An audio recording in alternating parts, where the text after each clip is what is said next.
new season of Alone in the Wilderness is here, featuring the toughest contestants yet. One of them even built a raft in a single day. On the second day, they caught a ton of fish, leaving their hands sore, and feasted on grilled eel. By the third day, they had built a wooden shelter. Just how strong are this season's contestants? On the first day, the first contestant to appear was Jesper. As soon as he arrived, he was amazed by the beautiful coastline. With some effort, he knew he wouldn't go. He found a stick and started exploring nearby. He saw a fallen tree that could be used for firewood or to build a shelter. He chose to sleep under the fallen tree. Next up was Emma, who also had a great spot. The setting was stunning, but her excited expression was a bit of a downer. I just hope she doesn't drool too much from hunger while she's here. She doesn't drool too much from hunger. She quickly chose a prime spot and prepared to build a shelter. Not knowing when it might rain, she needed to build the shelter quickly. It took less than half an hour to set it up, and the shelter looked great, completely windproof. Soon, it started to rain heavily, but she was safe inside. Before they set out, the survival coach had trained them. Each of them chose 10 items, and the coach taught them how to use them. As long as they weren't clueless, they knew what to do after starting. The third contestant to appear was Ron. He was surrounded by cliffs with a forest behind him. Ron started exploring nearby. He was unsure of his direction. The deep water nearby was ideal for fishing, allowing him to stand on a rock and cast his net. It was somewhat risky, but he had a life jacket. The area seemed decent, so he hoped for a smooth start. The fourth contestant to appear was Fred, a handsome young man. His location had a vast coastline. The environment was excellent. He saw a small stream and decided to follow it into the forest. This spot, near a stream and surrounded by trees, was perfect for a shelter. He first needed to set up a temporary one.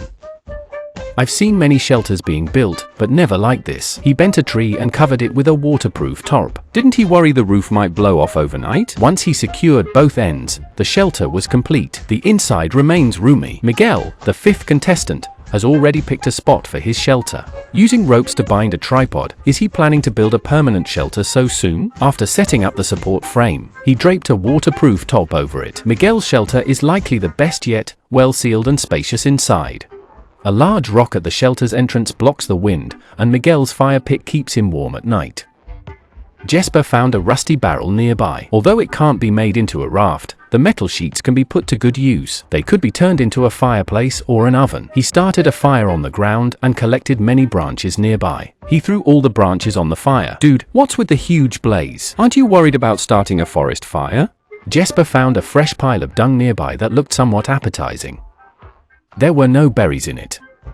He guessed it was unlikely to be bear dung, probably moose dung. If it's moose, then it's its food. If it's a black bear, then it's prey. Jesper was already nervous. The coach had warned about wolves and bears before they set out. Each survivor has an emergency kit with a whistle for emergencies, though whether anyone hears it is another story. If you call the satellite phone before you die, someone will come to get your body. Meanwhile, Miguel went to the shore to fetch water. Pouring water over his head with an iron pot didn't bother him. The creek water was yellowish, but very clean. He sat by the shore watching the sunset, wasting time. If it were me, I'd be fishing and eating already. While he talked about ideals, Fred was busy casting his net. Casting a net to catch fish on the first day is impressive, you have to admit. Emma was also getting her fishing net ready. The coach had shown them how to use the nets before they started, and each person had 2. They also had a box of fishing tools. With these few items, you can eat well in the wilderness. Before setting out, Emma's dad had shown her how to fish and clean them at home, so she was ready for this challenge. Fred stripped down and prepared to go into the water.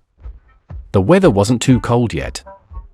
Catching fish is harder in shallow water. Emma and Fred set their nets, hoping for a good catch. The water was deeper than they thought. Just a few meters in, it was already over their heads and very cold. Fred needed a way to catch fish without risking hypothermia from daily cold water exposure. As the sun set, a moose wandered near Jesper's shelter, and he just watched it pass by. If it were me, I'd have grabbed my bow and hunted it. Catching a moose.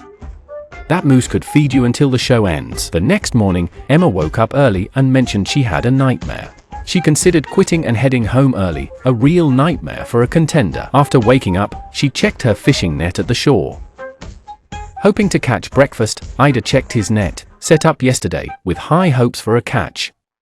Ida carefully lifted the net and, sure enough, found fish inside. They were small, but there were plenty, 5 in total. He caught 5 fish in one go. Meanwhile, Emma had no such luck. Worse, her net got stuck on some rocks. She pulled up the net, but it was empty. On only the second day, she had to wade back into the water, which she dreaded. Emma cursed the net. Not a single fish was caught, leaving her really disappointed. Still, she had to return to the water for future catches. Steiner's hooks from last night were also empty. She regretted not using a net. Jesper woke up early, feeling off after a restless night. He woke up with a headache and took a walk along the shore, doing some exercises. At home, he used to enjoy a daily soda. Now, in the wilderness, he felt out of his element. While exploring, a branch scratched him. It seemed like one misfortune led to another. Getting hurt on the second day was a bad omen. Miguel woke up wanting to boil water, but there was no firewood around. He grabbed a saw to collect wood, but the shortage was a real hassle. Gathering wood daily would be tiring. Standing there, looking at the surroundings, he started missing his daughter. It was only the second day, and he was already homesick. I don't think Miguel will last long. Experienced fans know that once a contestant starts missing their family, they usually quit soon after. Emma's initial hunting effort was a total flop, shattering her confidence and making her question her skills. No matter what, she still had to carve wooden toys in the wild. Jesper planned to make some fishing tools today, hoping to catch some fish. Using butterflies as bait, he searched for deeper water nearby. Despite the vast sea, the water was shallow in Jesper's area. Catching fish with a hook was tough, even using a net was challenging. Fred checked the fishing setup he had placed last night. Surprisingly, he caught an eel. Although it wasn't very big, it was enough for a hearty breakfast. He held the cooked eel meat, but perhaps because he wasn't hungry, the unseasoned fish tasted awful. That's normal. After a few days of hunger, it would taste amazing. He forced down a bit, but ended up tossing the rest, wasting his first big meal in the wild. You could tell it was really disgusting. Eating that meat seemed like torture.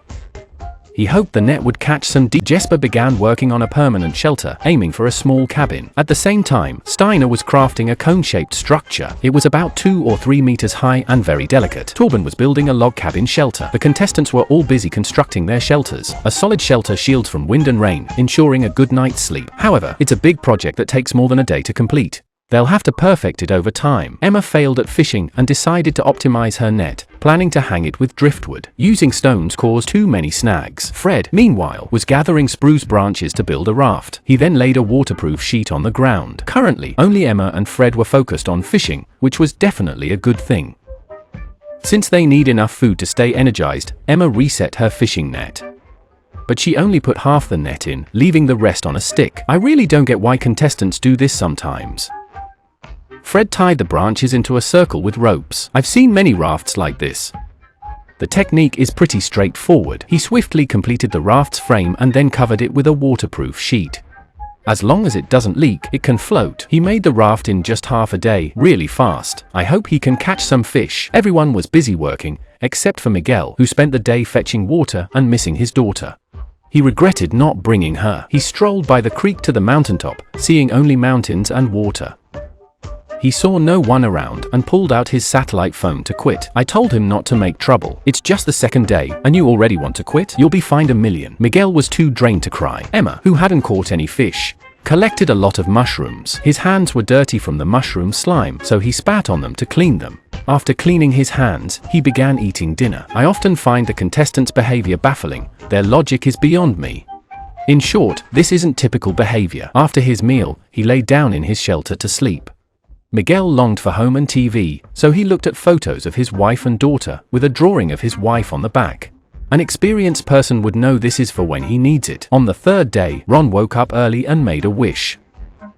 He wished to find fish in his net. Heading to the shore, he saw fish from afar. Pulling up the net, he indeed caught a big fish. But after moving to another spot, the big fish escaped. You might wonder, is Ron playing with me? Or am I playing with you? Ron noticed migratory birds overhead and wished one would fall. The birds flying off signaled winter's approach. Miguel unexpectedly snagged an eel at dawn and aimed to fry it up for breakfast. I don't know where he got that eel from. I even suspect his wife had it delivered. The eel was huge. Enough for a hearty meal. It was fried to perfection, not too fishy. I really didn't expect him to be thriving now. Ron's initial fishing attempt failed, thinking the net wasn't far out enough. He made a tripod to build a dock, so he could place the net further out.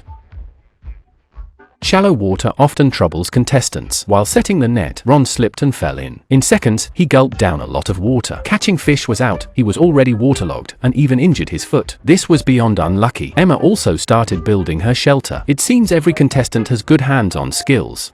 Their shelters look quite decent, not just thrown together.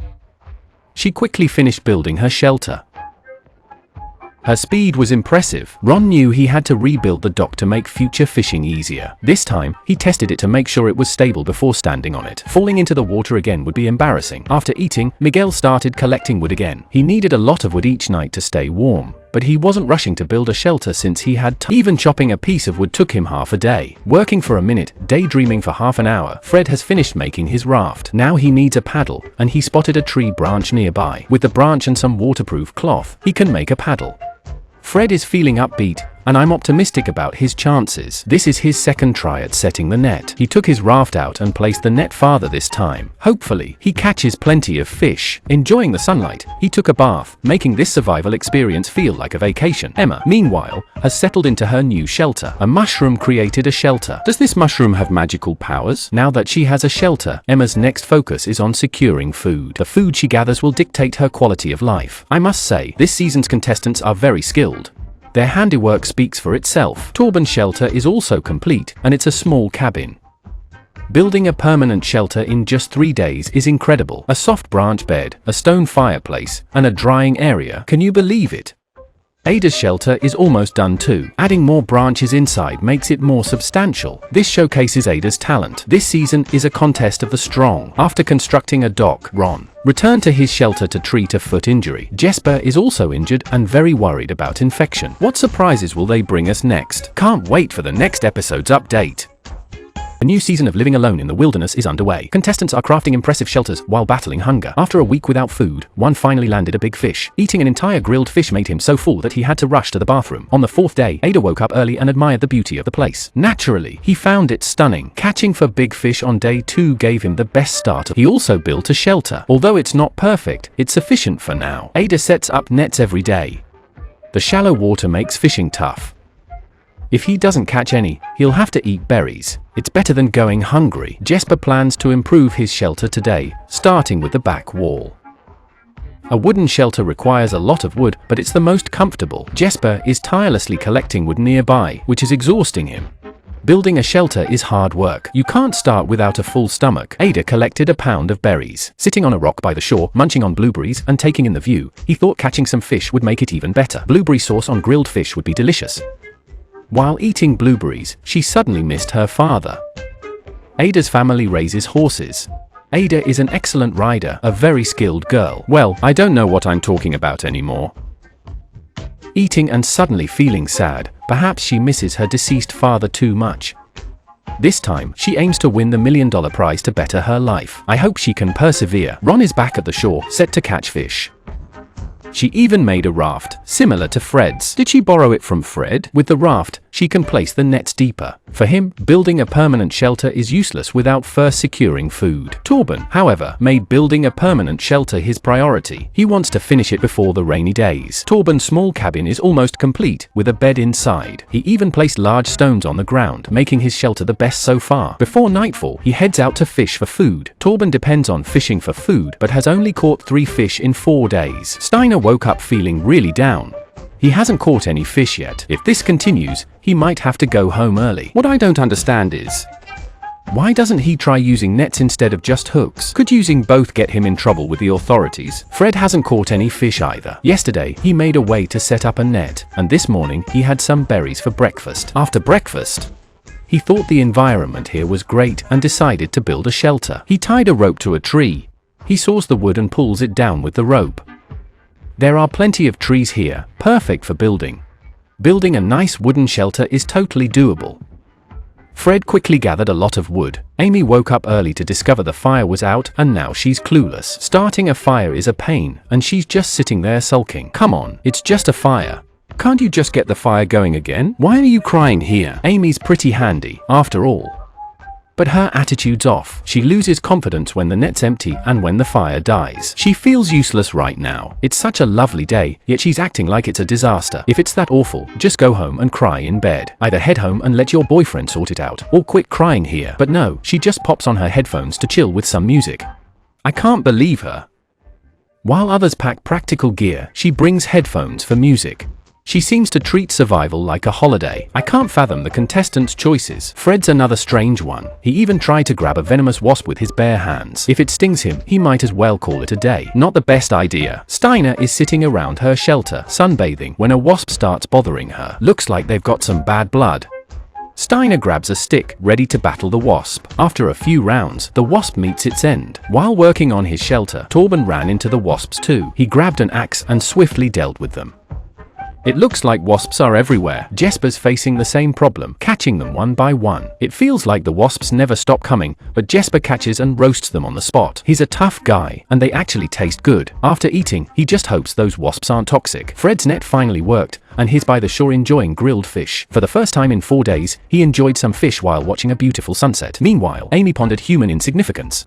Compared to the earth and nature, she suddenly starts doubting her own worth. The nights in the wild are full of mosquitoes. Even sitting still, you can get bitten on the face. On the 5th day, Ada woke up early to find her shelter swarming with ants. He had no idea how to handle it. Last night, the ants bit him so badly, it's a wonder they didn't drag him into the water. Ada barely slept last night due to the ant bites. Exhausted and hungry, he plans to nap by the shore. The ants and mosquitoes are just too annoying. Ron's fishing net has come up empty. He hasn't caught a single fish yet. Apparently, deep water alone isn't enough. You also have to consider if there are any fish. Ron suspects this spot isn't ideal. He decides to explore around his shelter. He'll also look for a better fishing spot. He's even considering moving if he finds a suitable location. He might really relocate. From the mountaintop, he can see his camp and wonders what's on the other side. He gathers berries on the mountain. Steiner wakes up thinking if she doesn't catch fish today, she'll have to drop out. 5 days without food is brutal, and she's losing weight fast. She's getting worse. Steiner heads to the shore to check her net and, to her surprise, catches some fish. And not just one, but 2. She immediately feels happy again and starts grilling the fish.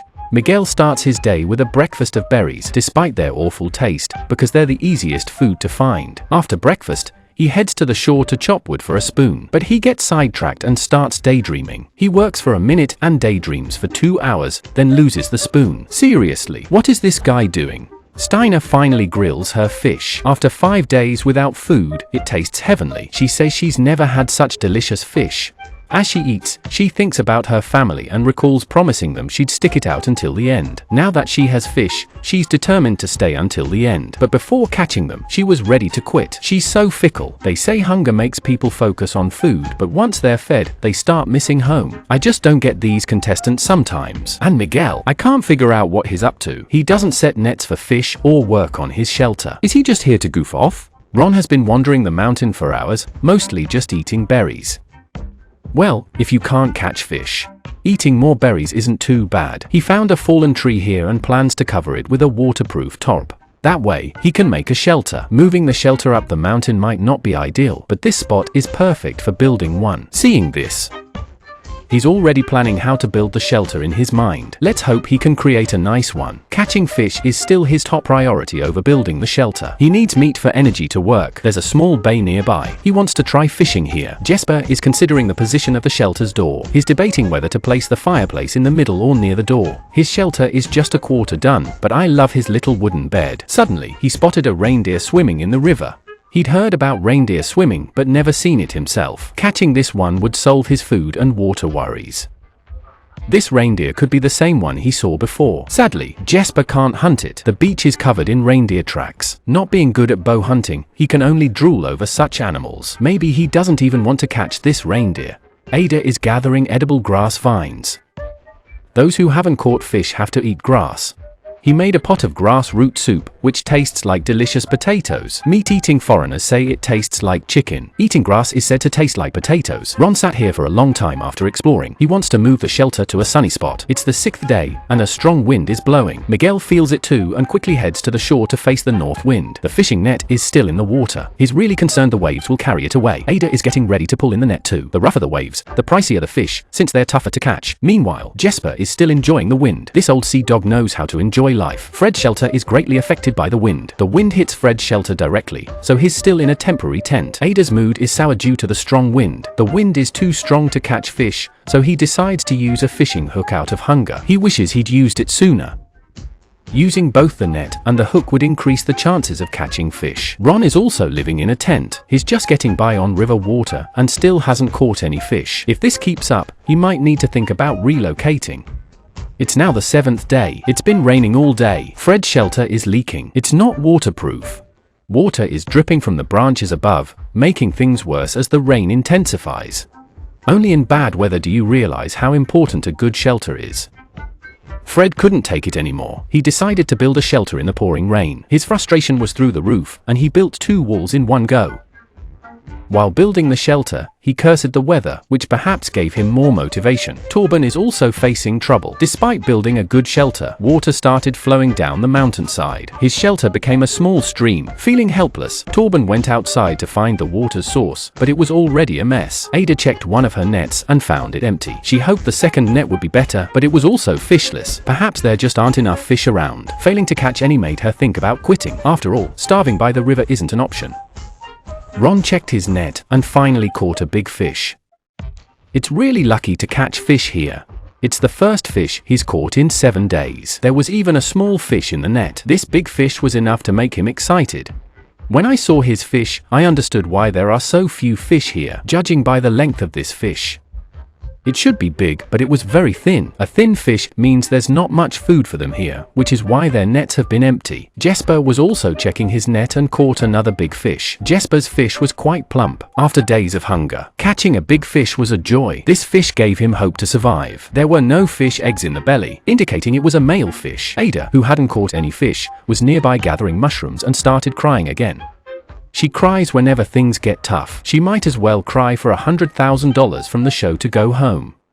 Even $10,000 would do. Sis, don't cry over setbacks. Save your frustration for your boyfriend when you get home. Ron's shelter was also flooding. The nearby stream turned into a waterfall. This was just a light rain. And it was already this bad. If the rain gets heavier, the coast here will definitely be flooded. Ron hurried to find a higher spot for his shelter. Fortunately, he's still using a tent for now. Moving locations is usually easy, but Tobin had a tougher time. He had to dig a trench to divert water. He redirected the water away from his shelter because his location was very dangerous. Fred was still building his shelter in the rain. He built it quickly and had already completed 1 wall. This really brought out his fighting spirit. The rain was light, and with a raincoat, working was manageable. Ron moved his soaked belongings up the mountain. The stream was swelling, so moving early was smart. Ron grabbed some dry firewood. It would be freezing tonight without a fire. Steiner missed her family more than ever. She might as well focus on hunting. Ron found a spot to settle, but it was far from his fish net and fresh water, making it wet and uncomfortable. On the 8th day, Ada lost her saw early in the morning. Now she didn't know what to do. The saw was a very useful tool. She couldn't catch fish and lost the saw. She was on the verge of breaking down. Ada's mindset wasn't right. Even small things made her cry. With such a mindset, she couldn't last until the end. Rather than starving here, she might as well quit the competition. Soon, the show's boat arrived. Many contestants had considered quitting due to their inability to catch fish. Catching food is crucial for survival. Without it, you have to leave the competition. So, who left? It was Steiner. She really missed home. The women cried easily, so they wouldn't last until the end. Steiner had been out there for 8 days. She was very afraid of losing her family. I was speechless. What kind of reason was that? With Steiner gone, 7 contestants were left. Amy couldn't catch fish either, but she stayed positive about it. At least she wasn't crying. Sadly, the line didn't wrap around the stick, causing her to lose a hook. The show's boat appeared again. Ada chose to quit the competition. Her exit was expected. She cried 24 times in 8 days. Now she could go home and warm up, letting her boyfriend guess what happened. 6 contestants remained. Ron started building a shelter. He was getting ready to build a wooden shelter. What new challenges will the remaining contestants face? Can't wait for the next episode's update. The new season of Alone in the Wilderness is here, showcasing the toughest contestants yet. It's only been a week. All the contestants have built log shelters, each more beautiful than the last. They're not just cozy, they've also caught some huge fish, weighing over 10 pounds each. They had a feast of grilled fish and were stuffed. By the 8th day, 6 contestants remain. Miguel lay in bed, cursing the constant rain that was ruining his sleep and fishing. Today, his goals are simple: catch a dozen fish and cook a pot of fish stew. He may not seem impressive, but his dreams are big. He goes to the shore to check his fishing net, leaving half of it in the water, maybe to save energy. Fortunately, he did catch a fish. The fish got tangled in the net. If his wife were here, she would definitely be the one to untangle it. A tiny fish got him all worked up. He boasted about being the most patient man alive, and honestly, it does take a lot of patience to untangle that fish. If he can catch one fish, then Fred can catch 11. Fred also had a bountiful day today. Perhaps the strong wave shifted the fish. Hauling in that many fish is sure to make others envious. When will I ever catch that many fish? Sigh. Tobin finished his log shelter, but strong winds blow in every night since he lives by the shore. He plans to insulate with moss and has gathered plenty, now stuffing it into the gaps between the logs. If Tobin skips filling the gaps with moss, the northwest wind will blast through the logs at night. To dodge that chilly wind, being a carpenter, Tobin is very skilled with wood. Just look at how beautifully he's built his shelter. He's packed moss into every crevice, ensuring it's windproof. He'll sleep soundly tonight. Meanwhile, after a big meal, Fred is gearing up to enhance his shelter. He's building a log cabin shelter, cleverly using 2 trees as pillars. Now, Fred is designing a door for the shelter. Each log must be smoothed out to avoid gaps. Honestly, building a log shelter is pretty straightforward. Just stack the logs. With all the materials ready, we can now focus on building the shelter. I hope he can build a nice shelter. Jesper is also working on his shelter, and it looks like it's almost done. Miguel's making strides too. This rich kid wants a shelter with a branch fireplace. But why build it by the shore? Amy is making a door for her shelter. Out of the 3 girls, 2 have already cried and left. I hope he can stick it out. Building a log cabin shelter requires a lot of wood. This is the wilderness of Norway. The trees aren't very big, but there's plenty of wood to use. Most of the time is spent gathering wood. Hauling wood is also a physical task. Every contestant's log cabin shelter looks great. Amy is using branches as material. She fills them into the wooden door frame, and soon the door is done. With this door, she won't have to worry about the wind at night. Everyone is building log cabin shelters, except Miguel, who is making a little bird's nest with twigs. This kind of shelter is neither sturdy nor good looking. When he's tired, he just goes back to sleep. Jesper's shelter finally has its back wall completed. This woven construction method is really good. Fred's shelter is also progressing quickly. In 2 more days, he should finish his shelter soon. Ron's building his on the mountain, though. It rained lightly the past 2 days, soaking his shelter. Being near the shore makes flooding easy. Even a light rain can turn a stream into a waterfall, proving the point. He relocated to the mountain early, calling it Immortal Sword. It's farther from the freshwater shore, but flooding after building the shelter would be a major setback. Ron is taking advantage of the mountain to quickly build a log cabin shelter, finishing it off with a waterproof tarp. At night, he lights a fire inside, warming himself and drying his clothes. It's now day 9. Miguel woke up early, drenched by rain. His shelter is cone-shaped, making it prone to leaks at the top. Ron slept fairly comfortably in his new shelter last night. His shelter is entirely built using the mountain and fallen trees, but the roof isn't well made and easily collects rainwater. Today, he wants to improve his shelter, hoping for a more comfortable night. Miguel woke up saying he wants to eat fish today. Why not say he wants to catch fish today? It's raining heavily outside his shelter, while Fred's weather is still okay. The streams carved a deep trench, and the shore's waves are huge, but he still manages to catch fish. He's got the most food right now. Miguel checked out the shore, but came back empty-handed. Looks like it's a hungry day for him. As a fitness coach, specializing in training middle-aged women, now he's sitting in his shelter, thinking about those ladies. Ron is preparing to improve his shelter's roof, which easily absorbs water. He straightened the waterproof tarp on the roof, but I guess it won't help much. The roof is uneven, so adjusting the top won't make it smooth. As he was fixing it, it suddenly poured again, as if the heavens were targeting Ron. Emma woke up freezing. The weather's been a windy, rainy mess for days. Yesterday's door got blown apart, proving just how brutal it is out here. Emma feels like the northwest wind from last night is still swirling in her head, and she curses the air. Meanwhile, hail begins pelting Ron's area, and his shelter is still incomplete. Fortunately, the hailstones are tiny, but it's freezing.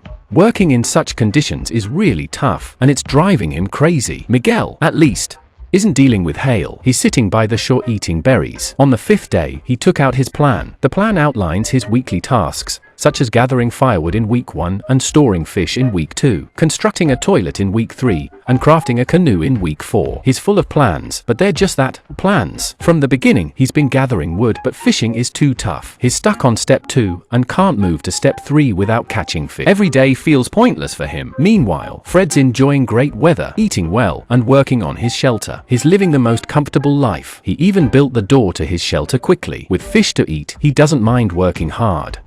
Now, he just needs to finish the back wall of his shelter. Each piece of wood has to be just right. This wooden shelter, swapping bricks for wood, is progressing fast. He soon completed the back wall and now needs a larger piece of wood to serve as the beam above the door. Fred picked a tree and started chopping. A centuries-old tree fell to this little carpenter.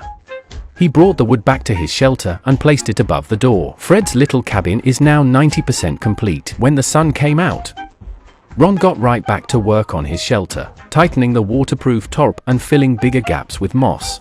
He spent the whole day working on the shelter, but finally, he finished improving the roof. Hopefully, it won't leak next time it rains. Today, Emma decided to build a bed. Ever since setting up the shelter, she's been sleeping on the ground. Just as she was working on it, she accidentally crushed her hand with a rock and squealed like a pig. The pain was so intense, it felt like her brain was shrinking. She sat on the ground, crying for hours and losing all motivation to work. Meanwhile, Miguel sat in his shelter. He suddenly wanted to go home, realizing that sitting around every day wasn't much of a life. He felt really conflicted. Suddenly, he caught a tiny rock mouse, but let it go since it was too small to eat. Meanwhile, Emma pulled herself together. She built a small wooden bed, but it was too hard to sleep on, so she decided to add a layer of fir branches. She seemed to have totally forgotten about smashing her hand with the rock. Emma spread the fir branches on the bed. The thicker they were, the softer the bed. Finally, she added a yoga mat. She was really looking forward to a good night's sleep. On the 10th day, Jesper had berries for breakfast early in the morning. At the shore, he saw the water level had risen significantly. The water was getting close to his shelter, and it might flood it. Jesper started exploring the area. He found some scrap metal that could be used for a big fireplace, but I think a barbecue grill would be a better idea. He could smoke fish later. Miguel had to gather wood daily. The freezing weather meant he needed a fire to stay warm. This guy, he works for a minute, then chats for 2 hours. He chops one log and spins a tale. This guy never runs out of things to say. Maybe he's been spending too much time with chatty folks. From his shelter, Tobin could see everything outside. He was itching for a bath in the water. With his shelter in top shape, he spent his downtime carving wood. I must admit, the tiny toys he carved were pretty detailed. Despite 5 days of rain, fish scraps still lingered in the iron pot. Besides running his own woodworking business, Tobin also works as a lifeguard. He's really talented. He's a devoted husband. Jesper hauled the scrap metal to his shelter, which had 3 openings, one for the fireplace, one for the toilet, and one just right. Jesper roped the metal pieces together to make an anchor, grabbed the net, and waded into the water. The water at Jesper's spot was really shallow, so he had to walk out dozens of meters to set the net. Fishing here was tough, to say the least. In winter, trudging out like this would be a hassle. After setting the net, he just chills in the shelter. This guy loves to nap sitting up. Miguel is by the shore again, lost in thought. He gets distracted whenever he works. When he's tired, he just sits and stares at the scenery, sometimes all day. With him like this, I don't see him winning. If it were me, realizing I wouldn't win, I'd have quit ages ago. Emma may cry a lot, but at least she keeps busy. She gathers wood daily and never leaves the fish net unattended. Dream talk is useless here. Fred is gearing up to finish the last step today, building his log cabin's roof. Each stick is carefully crafted. The small grooves add stability to the roof. After finishing the roof, he trims the higher sections. He even added a vent on the side, making the design truly perfect.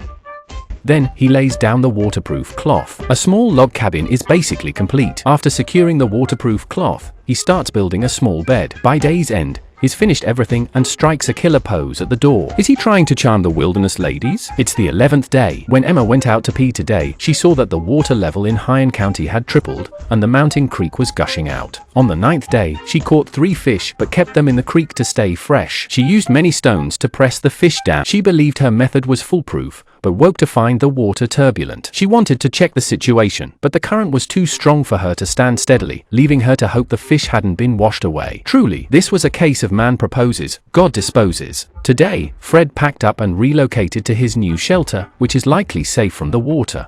The log cabin is dry with a super comfy bed. It's almost too cozy. Want to give it a try? Each morning, Miguel dreams of a big catch. Then he spends over 2 hours chatting in the shelter. I was so bored I nearly dozed off. Miguel finally checked the fish net. The water rose fast, but he still caught a lot of fish today.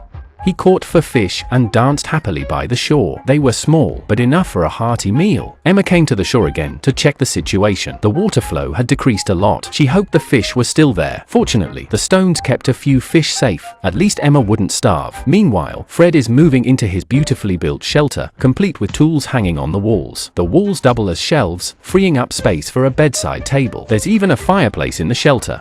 The fireplace provides warmth and can cook food. Nearby, branches are stacked for firewood. This shelter is amazing. Fred likes to organize his basement at home in a similar way, hanging everything on the walls. The shelter's layout mirrors his home setup. Now, he's off to take a bath. A new shelter definitely needs a good cleaning. If he can catch fish daily, it would feel like a vacation. The shelter has a fireplace, ideal for heating, cooking, and boiling water. He alone knows how wonderful this is. It's the 12th day. Tobin wakes up and heads up the mountain to gather berries. The scenery is stunning, but why isn't he fishing? Living on berries alone isn't sustainable. He needs protein. It's like he's making blueberries his main meal. Jesper has big news. He caught a huge fish, probably weighing over 10 pounds. Jesper has already caught 2 big fish since he arrived here. Perhaps the rising water levels are to thank. This fish has been here for 4 or 5 days and is really huge. Jesper plans to smoke it. The fish's heart is finger-sized. Jesper is set for a feast today. Meanwhile, Tobin enjoys the mountain view. Today is his daughter's birthday. Did he climb up here just to sing to her? Jesper hangs the fish in the shelter to smoke. It's huge and will need at least 5 or 6 hours to cook fully. Just seeing it makes my mouth water. The fish's heart is done cooking. It smells incredibly fragrant. Jesper savors it slowly, feeling like he's eating a Western delicacy. The flavor stays with him. Tobin heads back to rest, having already set 2 nets in the water. Hopefully, he'll catch some fish. He only had berries today, but isn't too hungry. If he can eat fish tomorrow, he'll be fine. He just wants time to pass faster now. It's the 13th day. Jesper sees a reindeer again. This reindeer often appears nearby. If he could hunt it, he wouldn't have to worry about food and drink. They are just a few meters apart, staring at each other, neither afraid. But Jesper doesn't plan to hunt it. Just being near the reindeer is incredible. Emma wakes up, brushes her teeth, and takes in the scene. The smoke gives the scene a heavenly look. Miguel enjoys a good harvest, grilling fish for breakfast.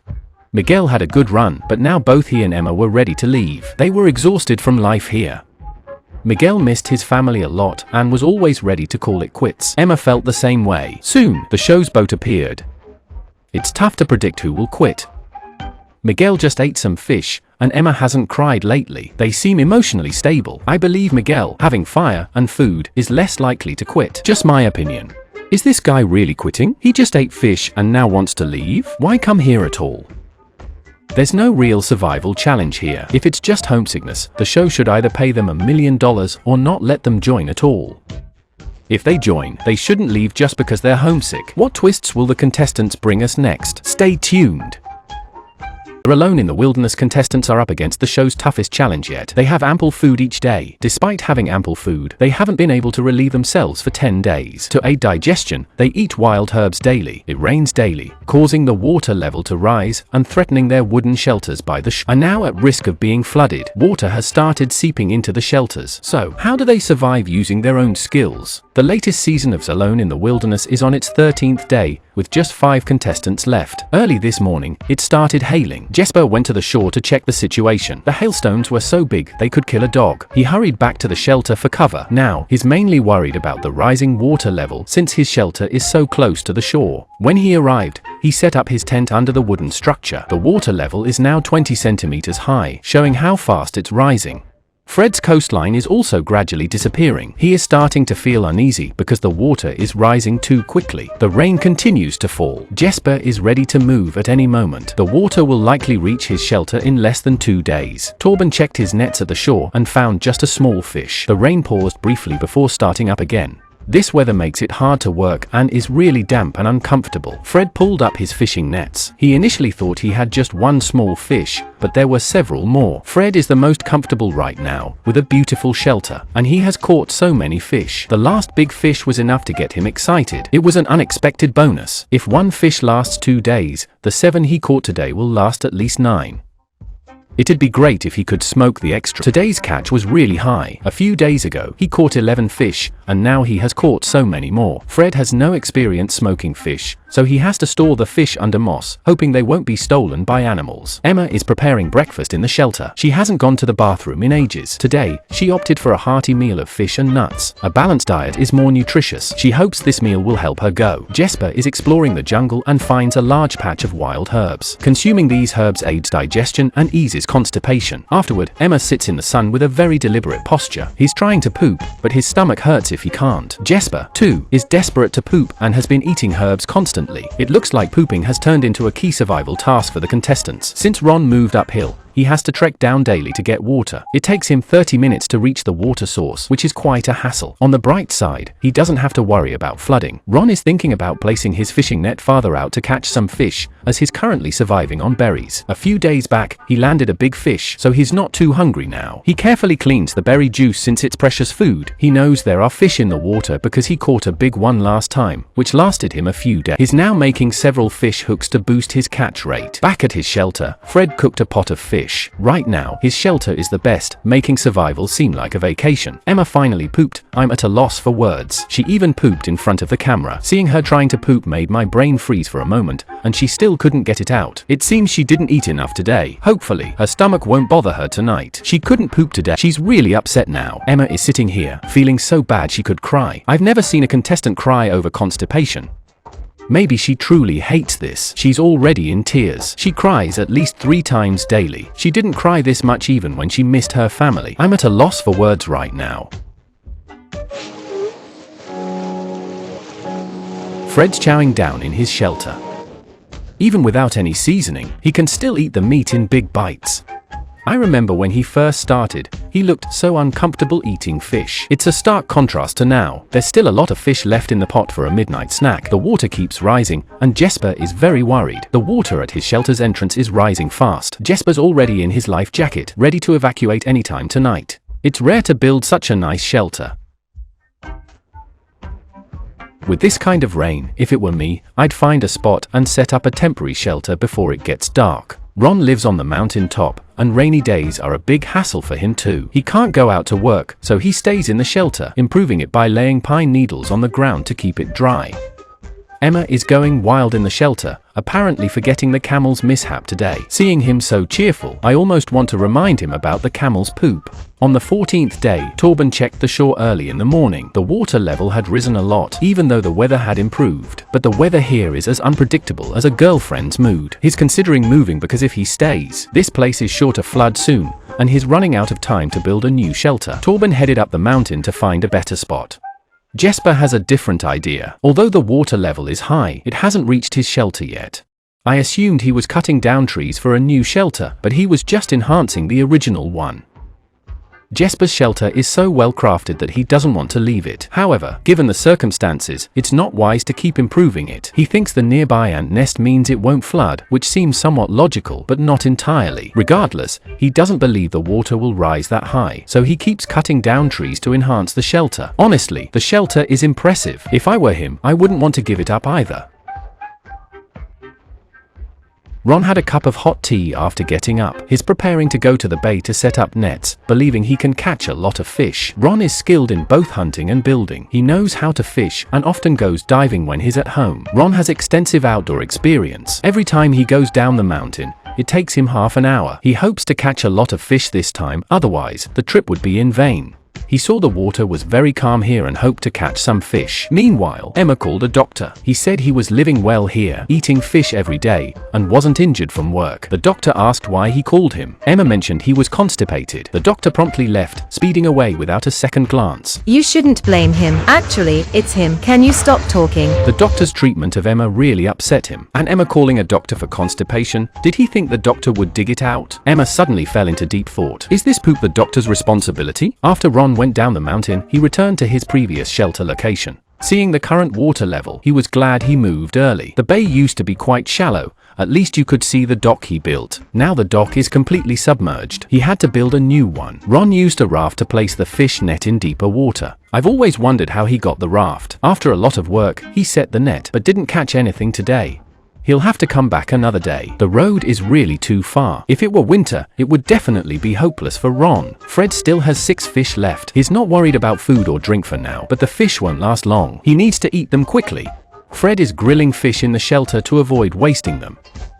Too bad he can't smoke them. Fred finds the grilled fish unappetizing. The meat tastes sour, likely due to spoiling while being preserved with moss. After just one night, the fish are almost inedible. He's thinking about how to store food for longer.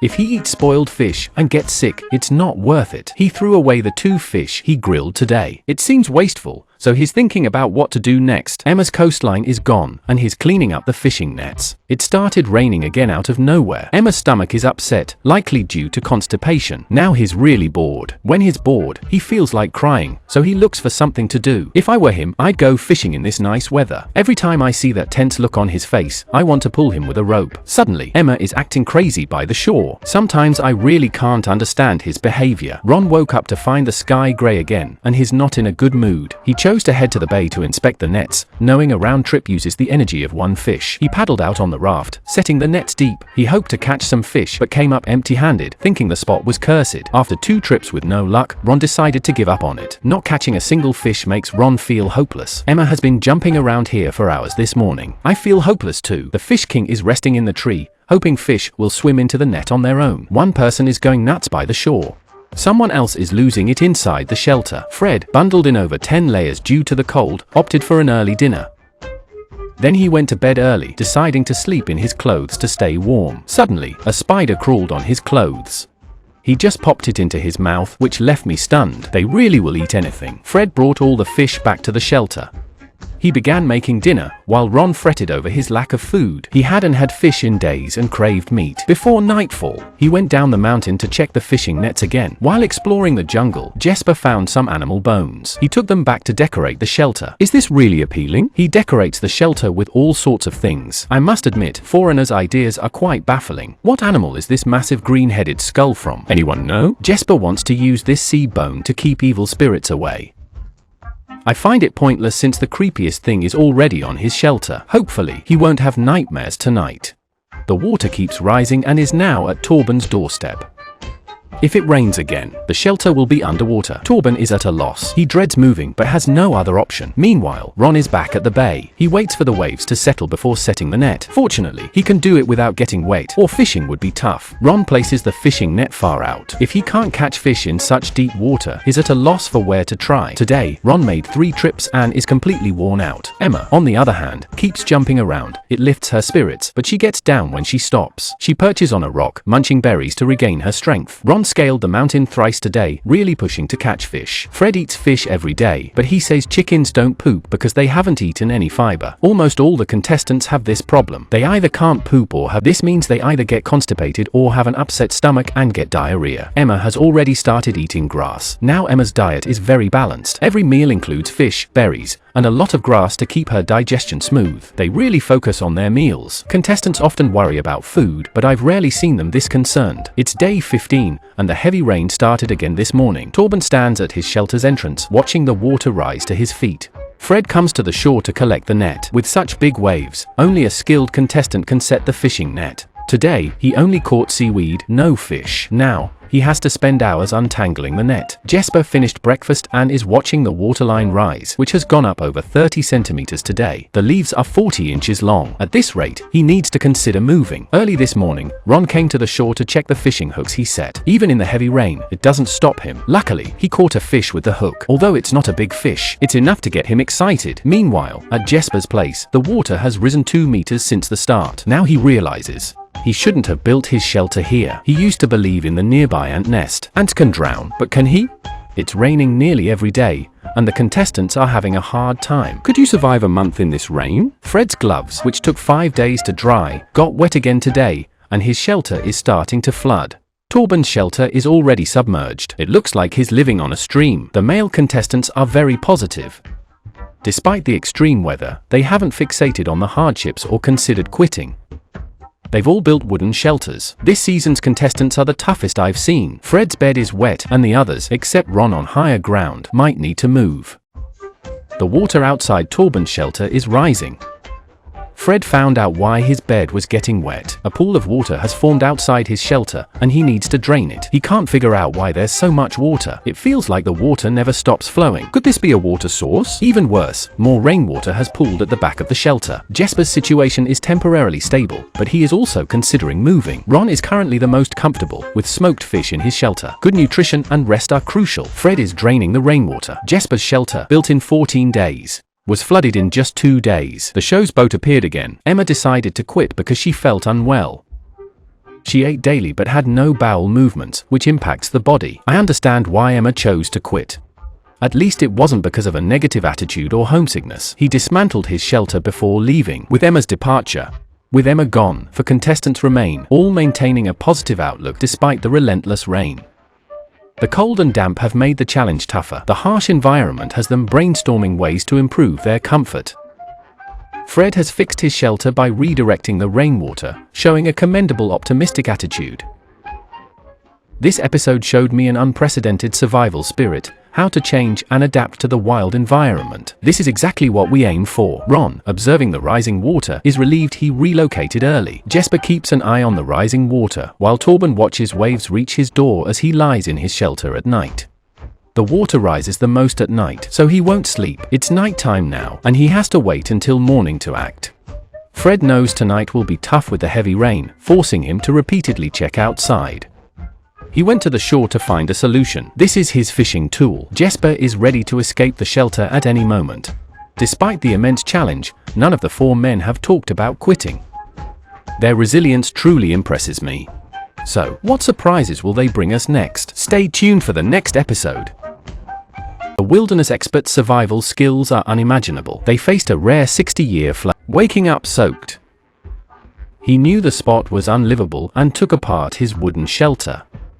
He found a new spot and rebuilt it. In just 1 day, he managed to recreate a basic wooden shelter. Can you imagine how fast that is? Building rafts, fishing, and smoking fish are all just child's play for him. The latest season of Alone in the Wilderness is underway. It's day 16, and only 4 contestants remain. Tobin encountered a nighttime crisis as water quickly reached his shelter's entrance, faster than he anticipated. His shelter was on the verge of flooding, so he stayed awake, prepared to evacuate at any moment. By morning, Jesper found himself in a water pit. In other words, he was sitting in his shelter with his feet in water. Overnight, the water had risen to his feet. Isn't it terrifying how much the water has risen since yesterday? Outside his shelter, it was now a vast expanse of water, with hilltops turned into rivers. He could have built a temporary shelter, but he trusted ants, believing their nests indicated flood-free areas. He collected animal bones to ward off evil spirits, but ironically, it made the flooding worse. He believed that without the bones, he would have been swept away last night. His newly built shelter was flooded. Talk about bad luck. It's like bad luck opened the door and walked right in. Jesper plans to build another shelter. Fred, living halfway up the hill, woke up with a bad feeling about the beach. The beach was clearly underwater. Fred had braved the rain last night to pull his raft ashore. Now, he's worried if the raft is still there.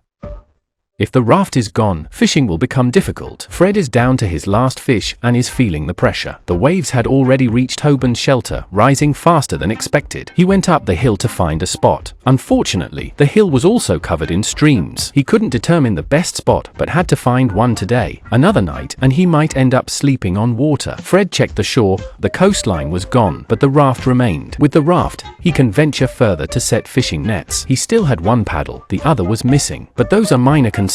With the raft intact, he won't stress about fish supplies. This area was once a vast beach. This creek was very small, but now the beach is gone, and so is the creek. Ron is probably the one sleeping the most. He lives on the hilltop, safe from flooding, and only needs to make his shelter windproof, which faces south.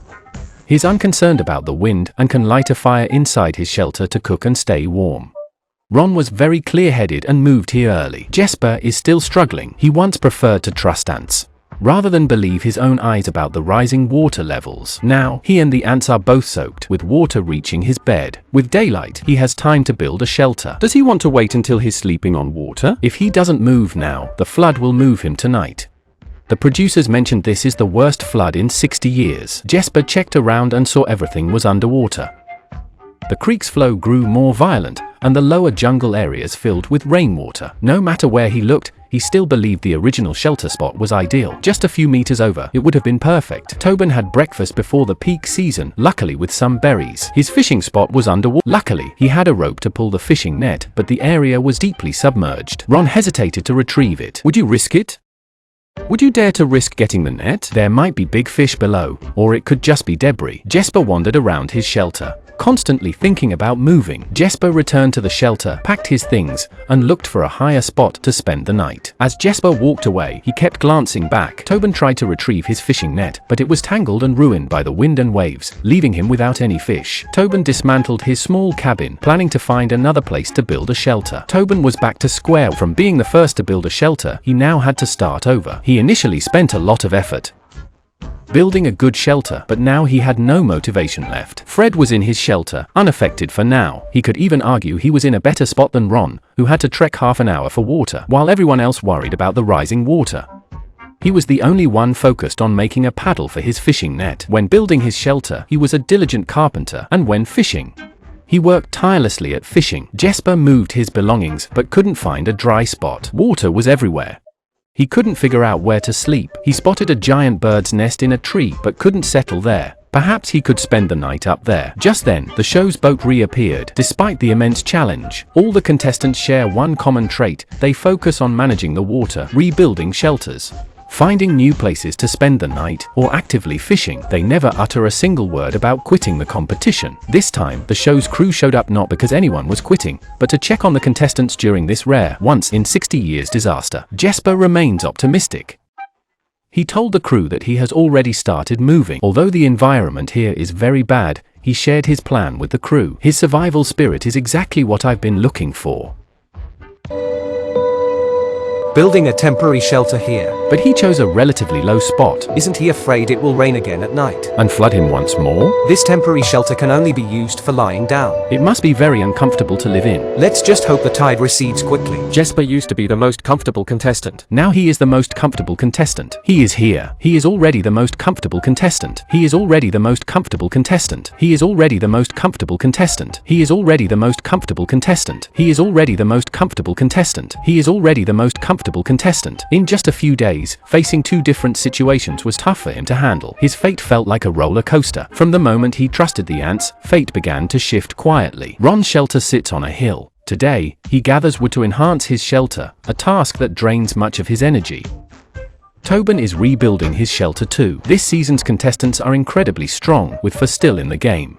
All have built wooden cabin shelters and have the potential to be champions, all in just one day.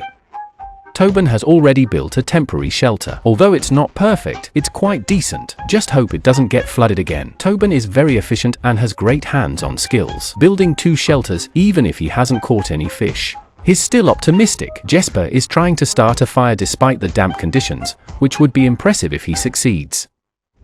The fire is set at the shelter's entrance. If it rains tonight, it won't last. Hopefully, Jesper's days improve. Ron didn't catch any fish today, but he still worked on the shelter's side walls. At least there's some progress, though working without food is tiring. Ron hopes to catch fish tomorrow. It's now the 17th day. Last night, Jesper slept in the tent. The space is very small. Given his age, sleeping on the ground is quite difficult. Unaware of the outside conditions, he woke up to find the weather was excellent. Unfortunately, the water level has risen by another 20 centimeters, flooding the open space behind the shelter that had a small patch of dry ground just yesterday. Even though the shelter is still flooding, the sunlight brings hope. Ron came out early to take a look. They haven't seen the sun in ages. Despite the water still being high, he feels hopeful things will improve. Tobin rose early, his spirits lifted by the good weather. The calm wind and waves today are perfect for setting fishing nets.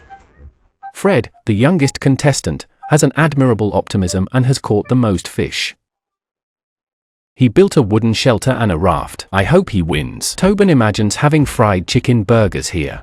Speaking of fried chicken burgers, are they really that good? If it were me, I'd go fishing with worms and make spicy fish. Fish are the easiest to catch here. Hunting would be even more exciting. I never imagined Fred's morning routine would be like this. Such a charming pose, even the grannies would drool. Fred comes to the shore to check his net, hoping for a catch like last time. He caught so many fish last time, 11 in total, his best moment. This time, he caught fish again. but only one appeared. Luckily, there was a big one, but it got away. Fred's lost big fish even brought its dad. Today, he only caught 2 small fish, better than nothing. He puts the net back out, seamlessly catching fish. This ensures he has fish to eat every day. The raft drifts to a sunny spot, and he sunbathes on it. He could have caught 3 fish today, but the big one got away. This really bothers him, especially now with no stockpile. It's frustrating. Losing a big catch is disheartening. Even changing the water doesn't help. His anxious expression says it all. Bull Chong comes to the shore to check his wound. Last time, while building the dock, he accidentally fell into the water, drank a ton, and didn't eat for days. He also hurt his foot. Now he wants to check the healing. If it's not infected, it should be fine. After unwrapping the bandage, it's mostly healed. There's some swelling, but it's not serious. If he leaves the scab alone, it'll be fine. Ron is very worried the wound might worsen, forcing him to quit. King Spar sits on the ground sunbathing.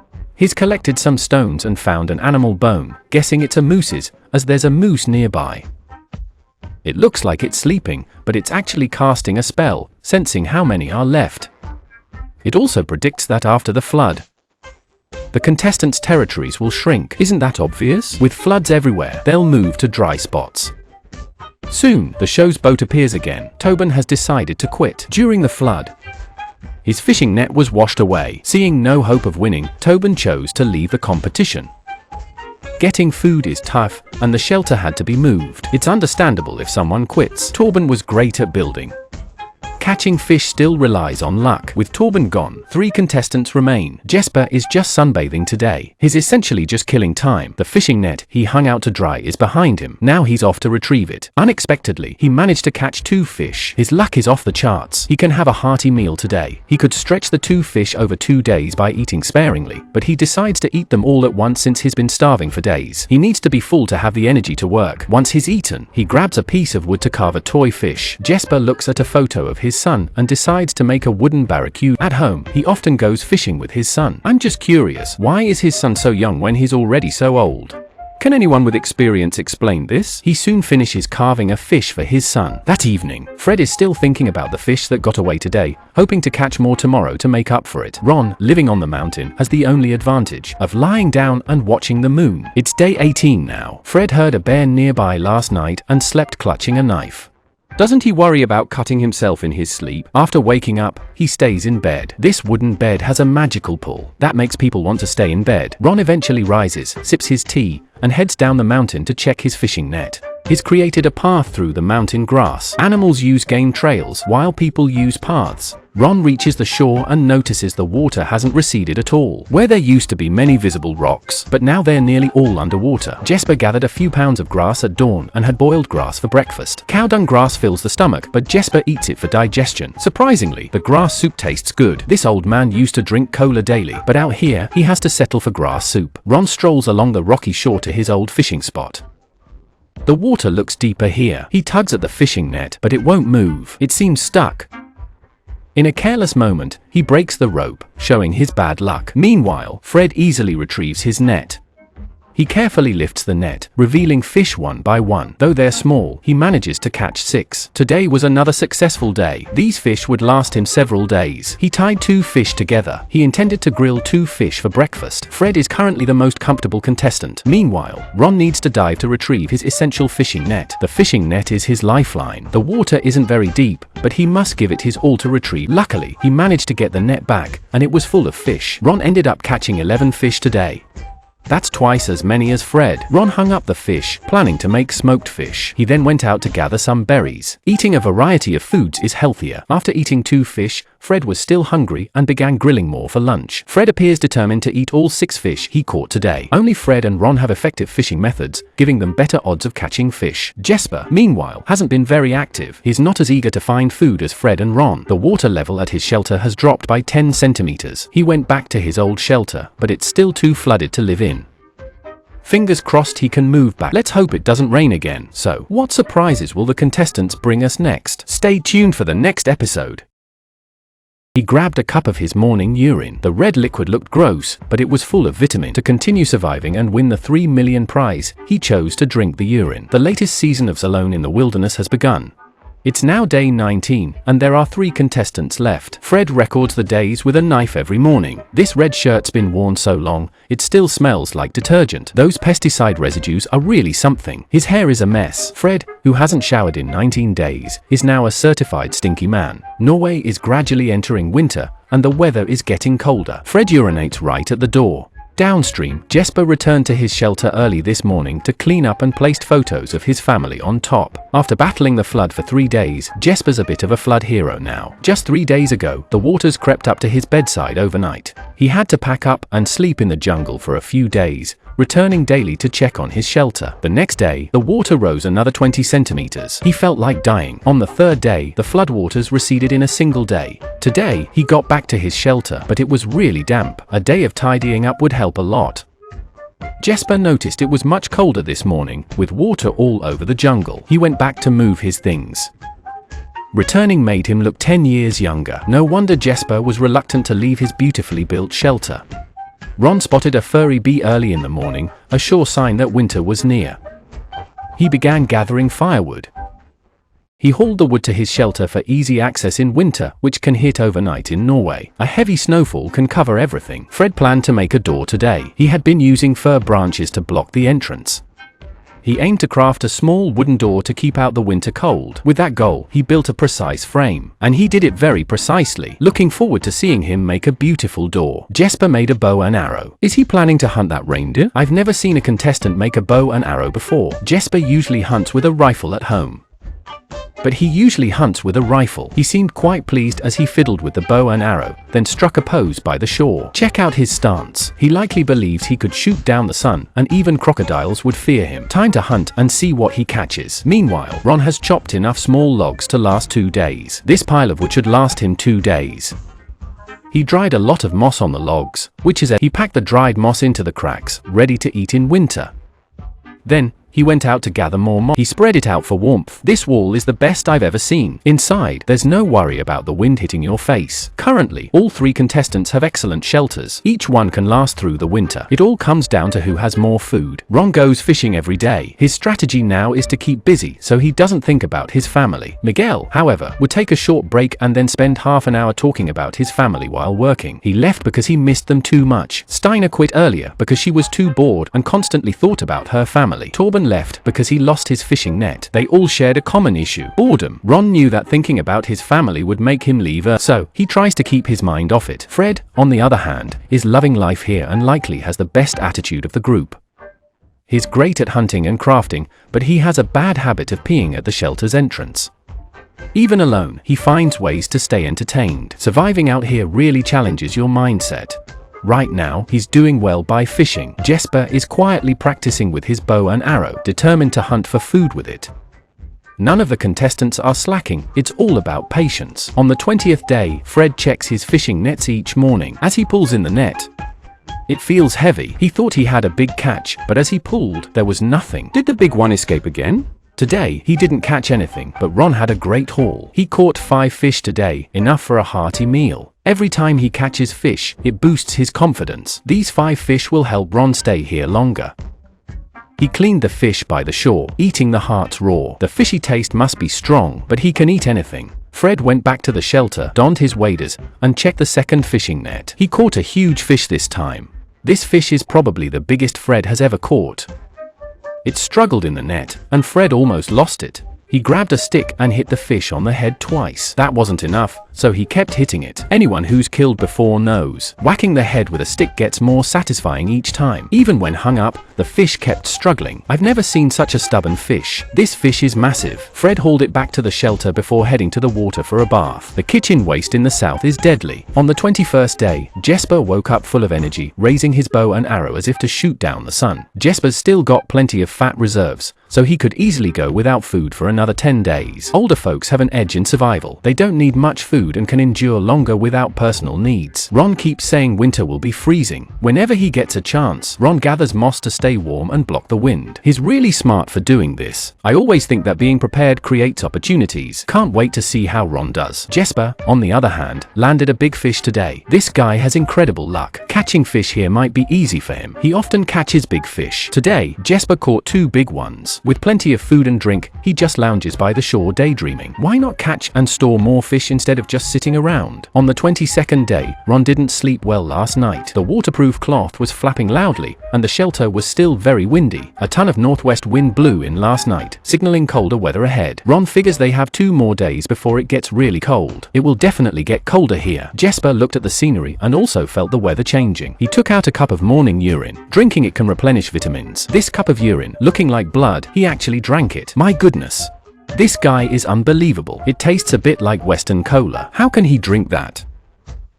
Anyone want to try Jesper's urine? Ron is collecting berries in the wild. These berries will soon fall off, so he collects as many as he can now. His goal is clear: to win the championship. So he's almost daily preparing for winter. Ron is thinking about the day his family comes to pick him up. What should he give them? Both kids have grown up. He probably wants to bring home the 3 million prize the most. Today, he gathered 3 kilograms of berries, which should last a while. Jesper also snagged 2 more big fish. With the water rising, it's easier to catch fish since many pass through this spot. Jesper now catches more fish than he can eat each day. He makes them into smoked fish and is now storing food. At this point, it looks like any of the contestants could win. Fred's shelter is top-notch, and he's well-stocked with food. This season's race for the title is truly exciting.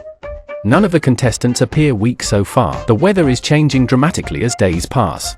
Ron crouches in his shelter, enjoying fish soup for breakfast, savoring even the fish head. It's raining outside, and the fish are hanging up to smoke. The savvier contestants are now storing and rationing their food. Ron devours the fish head. On the 25th day, Jesper enjoys a hearty grilled fish for breakfast. He savors every bite. After enduring hunger in the wild, even unseasoned fish tastes amazing. Ron eats the fish head first, while Jesper eats a whole fish in one meal. Indeed, life is good for contestants with plenty of fish. This grilled fish is so hefty that Ron could stretch it over 3 days, but Jesper polishes it off in one meal. Fred is still sleeping in bed. He doesn't know how to make smoked fish. If it were winter, I guess Fred would be at a disadvantage. After eating his fill, Jesper starts working. He previously made a tool, a fire drilling tool. The purpose is just for fun. They already have lighters, but he still uses primitive tools just to waste some energy. Fred gets up for breakfast and goes to the shore to drink water. He's thinking about what work to do. Jesper's hands are moving so fast they're almost smoking. Fire drilling is tough and tiring. After eating all that fish, Jesper needs to burn off energy or he won't sleep. Surprisingly, he managed to start a fire. Jesper thrives on challenges and always has a positive mindset, whether fishing or fire drilling. The success brings joy. Only by keeping himself happy here can he stay long. Fred refers to the stones nearby as his neighbors to combat loneliness. It's a beautiful day today. He wants to find berries, but there aren't any nearby. Jesper gazes at the distant mountain peak. He decides to check it out. With no food or drink concerns, he opts for a mountain climb. Jesper is almost treating survival like a holiday. Currently, he is in the most relaxed state. Meanwhile, Ron is always preparing for winter. The 3 contestants seem similar. In truth, they have their differences. Predicting the winner? That's tough. Climbing the mountain is increasingly tiring. Jesper wishes he had brought a fish to eat. Fred climbed the mountain to gather berries, thinking it's better than just sunbathing. Berries are not just snacks, they are very important food. The taste of the berries was surprisingly good to Fred. There's a whole patch of berries. He just dropped his pants and relieved himself. Jesper finally reached the mountain's other side. The view from the top is breathtaking, and you can spot his shelter from there. After the climb, his stomach is totally empty. He sat on the ground and napped to regain his strength. Fred had gathered many berries and drank them like water. He thought about using the berries as juice to pair with grilled fish for a better taste. Once he was full, he began his journey home, feeling the chill in the shady spots. His fingers were nearly frozen. Despite the nice weather, it's actually very cold. He even struggles to start his fingers are too stiff to be nimble. I wouldn't be surprised if the next drizzle turns to snow. Jesper came back down the mountain to the shelter. He starts a fire because it's really freezing here. He plans to make the shelter enclosed. Otherwise, he might freeze to death at night. Norwegian autumns are very cold. Fred finally got his fire going. Without the fire, we wouldn't have survived the night. We quickly boiled some hot water to warm up. Now, on the 26th day, the plants are already frosted, showing how fast the temperature has dropped. Jesper is doing school radio calisthenics to stay warm. The surrounding landscape hints at even colder weather. Just a moment outside leaves him freezing, so he rushes back to his shelter. He lights a fire to get warm. Jesper's shelter doesn't retain heat well and likely needs some tweaks. Fred's shelter, however, is pretty effective. Last night was freezing, and Fred ended up catching a cold. His sleeping bag lost its warmth, making it tough to sleep. Ron hunkered down in his shelter, keeping the fire burning constantly. He sealed it up so tight, doesn't he worry about carbon monoxide at night? Ron constantly checks for drafts in his shelter. Fred came to the shore to collect the nets and caught a lot of fish again today. A little cold isn't a big deal, having food is what matters. Fred likely has the most right now. When Jesper works, he feels exhausted and worries he might have a fever, which is bad news right now. Jesper believes that men often get sicker than women, so yesterday's tasks like starting a fire and climbing a mountain might have worn him out. His body is clearly exhausted from the sudden exertion. Today, Jesper feels noticeably tired as he heads out with a fishing net. He gets to the shore and begins setting up the net. The rocks are very slippery, so Jesper opts to just toss the net out. Fred returns to the shore, taking in the stunning view. He decides to relieve himself there. The small water pump works well, even at this distance. Ron marks his son's birthday in the shelter, wishing him joy but breaking down in tears while singing the birthday song. Perhaps only winning the $3 million prize would bring lasting joy. On day 27, Fred heads to the shore early to check the nets. He sees the raft covered in ice, a sign of the increasing cold. They need to start storing food now. They won't survive winter. Ron starts working as soon as he wakes up, feeling fit and strong. He tries to gather as much food as possible. Jesper checks his body daily and still looks quite plump. As long as he has fish to eat every day, he can hold out for a while. After dressing warmly, he goes to check the nets he set yesterday. Since Ron has plenty of food, he decides to go mountain climbing today, hoping to catch some fish. His usual spot is quite fruitful. Jesper lifts the net by the rocks but finds no fish, which surprises him greatly. Fred, on the other hand, has a different story. He catches a lot of fish and, after each catch, sets the net out again. Fred is the most diligent fisherman but also makes the most mistakes. If nothing unexpected happens, he has a high chance of winning. Ron takes the raft out to check the nets. Though the catch is small, it's still better than Jesper's. These fish are ideal for smoking, but Ron's net has a big hole, lowering his chances of a good catch. But he's desperate for fish to last longer. Jesper didn't catch any fish today, which adds to his stress. Without food, it's hard to make it to the end. What surprises will the contestants bring us next? Stay tuned for the next episode. How cold is it for the contestants on Alone in the Wilderness? They stuff moss into the wood to block the cold wind from entering their shelter. Look at this log cabin shelter. It looks like it's built entirely out of moss. What kind of winter makes the contestants this scared? The new season of Alone in the Wilderness is underway. It's day 28, with 3 contestants remaining. Early in the morning, Jesper shows off his smoked fish. It looks and tastes amazing, melting in your mouth with every bite. The fish is as tender as squid. Jesper usually smokes his catch, but sometimes he makes soup with fresh fish heads. After eating, Jesper checks his nets, climbing a hill each time. This time, he feels dizzy. Back at the shelter, with fish soup simmering, Jesper senses something's wrong. His body feels like it's giving out. Maybe it's due to long-term malnutrition. He's so thin you can hardly see any fat. Fred has also become very skinny. You can clearly see his ribs. Fred has the most fish, but eating fish every day still doesn't provide enough nutrition. Ron, meanwhile, is constantly figuring out how to stretch his fish supply. Though he has little, he's saving for winter. He eats less daily to save for winter and goes out to find bait, using worms for fishing. Ron's fishing net has a big hole, so now he has to rely on fishing to get more fish. It's now day 29. Each morning, Ron cooks fish soup while Fred, feeling homesick, stands by the shore with his lovely shelter behind him. Each contestant is starting to change, especially in their emotions. They miss their families more easily now. Suddenly, the show's boat reappears. Who will quit this time? It's Jesper. He caught more fish than Ron, but he's the first to quit. Maybe his age is a factor. Climbing the hill to fish is too hard for him. He was the most optimistic contestant here. He built a beautiful log cabin shelter and caught many big fish. He smoked plenty of fish and crafted a bow and arrow, joking he could shoot down the sun. Jesper even befriended a moose. They met thrice. Since the coast by his shelter was too perilous, he opted for a fishing spot behind the hill. Each trip meant climbing the hill, which his aging body couldn't manage. A rare flood couldn't beat him, but his own body could. The elderly need our support. Like it's your last. Say your prayer like it's your. With Jesper's departure, only 2 contestants remained. Fred watched the eagles circling in the sky. Could Jesper have left some uneaten fish behind? Ron seemed to have lost his drive, maybe from being here too long. Stuck in the same daily grind, Ron longed to tell his family what was going on. Fred, too, was struggling more and more. The weather was getting colder, but he still had some fight left. Ron decided to build a door for the shelter to improve insulation. They could only handle the cold winter by doing this. A waterproof cloth alone wouldn't suffice. He needed to keep enhancing the shelter. Ron's shelter was impressive. With some time to spare, he gathered berries nearby. A pound of berries was as good as a fish, and they were very easy to get. He had been collecting berries non-stop these past few days. Fred went up the mountain again to pick berries. But soon, he lay down to eat them. Finding it too boring, he chose to slack off today. He took a bag of berries back. Ron, on the other hand, was different. He collected as many as he could and stored them. On the 16th day, he built a moss preservation device in the shelter, mainly to store fresh berries. The berries he picked were kept very well in the moss box. This method was very effective. Even if fish became scarce in winter, the berries would sustain them for a long time. Fred kept seeking new activities to stave off boredom. Boredom was their biggest threat. I was right, pooping was a man's greatest joy and a stress reliever. It evoked various emotions. During pooping, he pondered the agony women endured during childbirth. It felt like a stubborn, dry poop that wouldn't budge, and he was too embarrassed to push it out. The feeling was truly amazing. In his stomach, it felt like a sausage, but when it came out, it was like little bullets. No one could imagine. I wrote this empathetic commentary while pooping with a notebook in hand.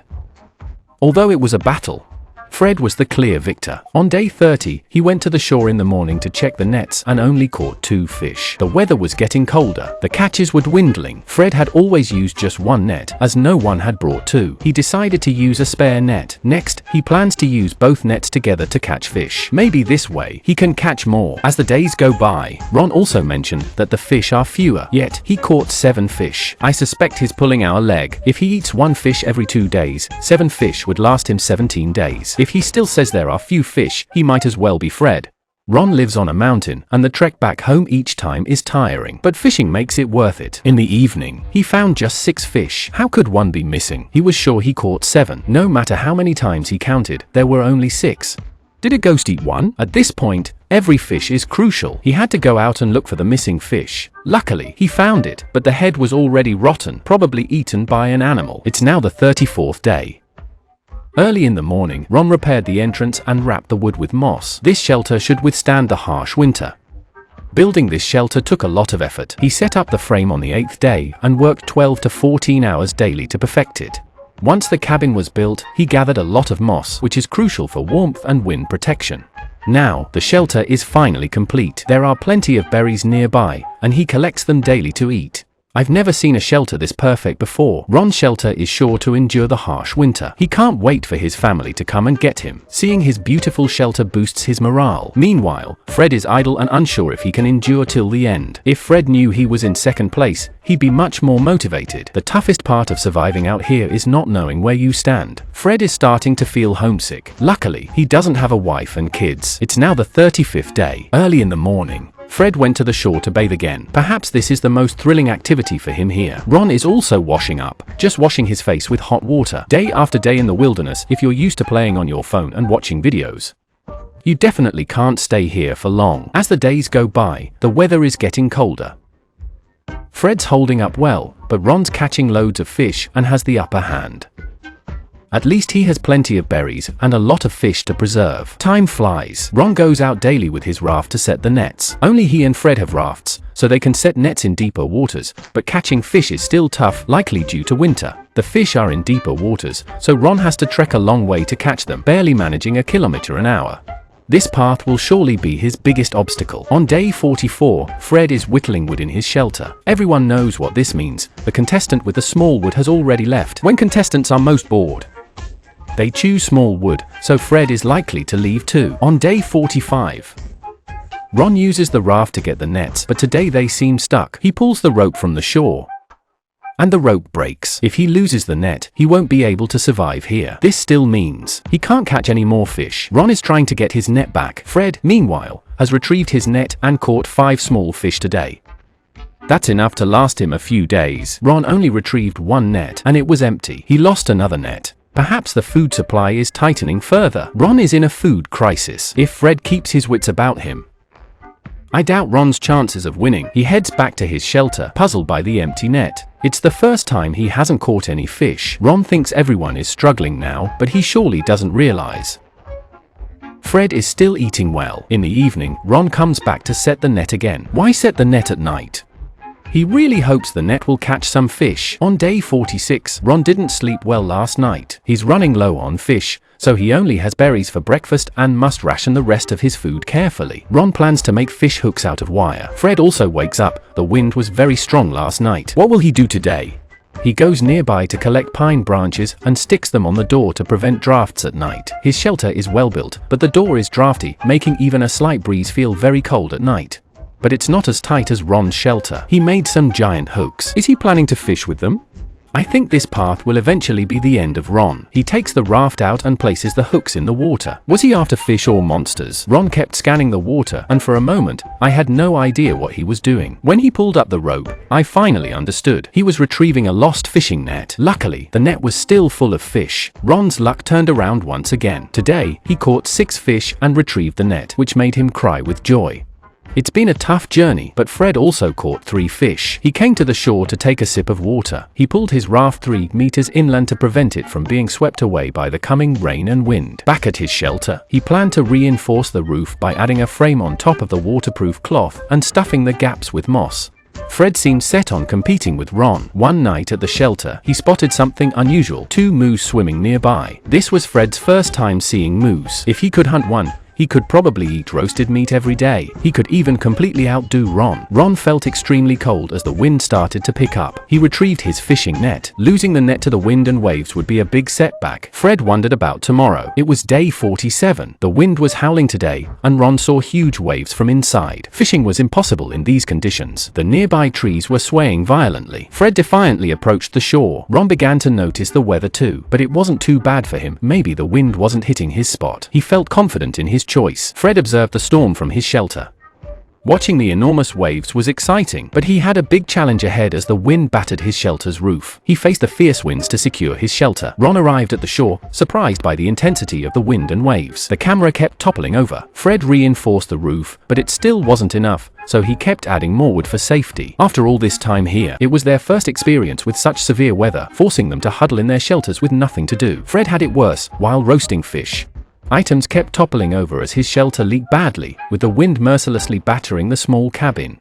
But he still ate his roasted fish. With his strong mindset, even missiles wouldn't faze him. It was day 48. The wind had ceased, but rain began to fall. He stood by the door, relieving himself. As long as he was content, I wouldn't care if he did it by the bed. Time flies so damn fast. I barely start narrating, and another day is gone. The mountain peaks are already getting snow. Fred gazes at the distant mountains, pondering when the snow will reach them. Ron, already in the mountains. The ground is already starting to have some ice slush. If winter fully sets in, it will be a contest of who has more. By day 54, Ron had only caught 1 small fish, while Fred had caught nothing. He now has food left for a few days, eating half a fish each day. Ron isn't doing much better. He's getting thinner, and the cold forces them to stay in their shelters. Now it's day 55. Today is Fred's little sister's birthday. He sings her a birthday song and starts crying because he misses her so much. Maybe we've been here a bit too long. It's now day 56, and Ron has a bold idea today. Plenty of maggots are under the trap. With no fish left, Ron considers eating them, but they might be more useful as fishing bait. Fred's in the shelter, undressing. He's so thin now, just skin and bones. Seeing how much weight Fred has lost, I wish my 200-pound wife could come here to slim down and maybe even win a prize. I could totally live off someone else now. Fred's face is so thin it's like a melon seed. He's lost all motivation here. Ron's doing better. He still has the energy to fish at night. Set up the fishing gear in the evening, hoping to catch a big one tomorrow. It's now day 57, and the bait is still there. Now he can only rely on the fishing hook. Ron returns to the shelter, surviving on a small piece of fish and a cup of berries each day. At this rate, he might end up eating maggots. Fred is trying to set up nets outside. Both are facing food shortages now. It's now day 58. Today, Ron will eat the last piece of smoked fish. If he doesn't catch any more fish after this, it will be dangerous. Living off berries won't last long, but he's ready for it. He doesn't need to prove himself anymore. Fred catches fish every day. Today, he only caught 1 fish. Suddenly, the show's boat appeared again. Who's going to quit the competition? I never thought it would be Fred, especially after catching a fish today. The crew asked why he wanted to leave. He said he lost the will to stay since yesterday. It's not that he misses his family too much, he's just been here too long. Repeating the same tasks daily is really dull. After 2 months here, he feels there's nothing left to prove. Fred's always been a cheerful guy. At the beginning, he built a wooden shelter and actively fished. He went through a once in 60 years flood and chose to quit on day 58. I think his quitting is quite normal. Maybe it was really too boring. If he knew he was in second place, perhaps he would have had the motivation to continue. Fred's departure means Ron is already the champion. Time passed day by day. Ron survived here for 60 days. It's starting to freeze here, and he looks very thin.